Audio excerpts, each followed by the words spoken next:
भारत सरकार द्वारा मंजूरी प्रदान की गई नई इलेक्ट्रिक वाहन ईवी नीति देश को ई वाहनों के उत्पादन के वैश्विक केंद्र के रूप में स्थापित करने की दिशा में एक महत्वपूर्ण कदम है।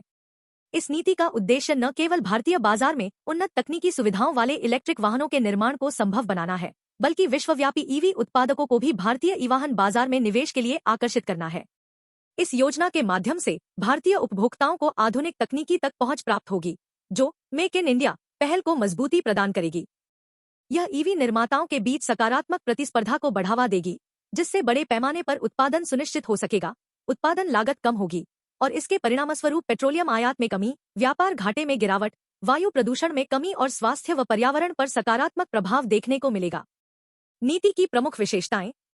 न्यूनतम निवेश आवश्यकता 4,150 करोड़ रुपए, लगभग 500 मिलियन अमेरिकी डॉलर। विनिर्माण समय सीमा। भारत में विनिर्माण इकाइयां स्थापित करने के लिए 3 वर्ष और ई वाहनों के व्यावसायिक उत्पादन की शुरुआत और 5 वर्षों के भीतर 50% घरेलू उत्पाद मूल्य संवर्धन डीवीए हासिल करने का लक्ष्य। घरेलू मूल्य संवर्धन डीवीए दिशा निर्देश।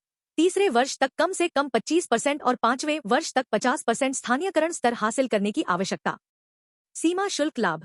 ई वाहनों पर 15% सीमा शुल्क, जो सीकेडी कंप्लीटली नॉकडाउन इकाइयों पर लागू होता है, 35,000 अमेरिकी डॉलर से अधिक की न्यूनतम CIF cost, insurance and freight मूल्य वाले वाहनों पर 5 वर्षों की अवधि के लिए लागू होगा।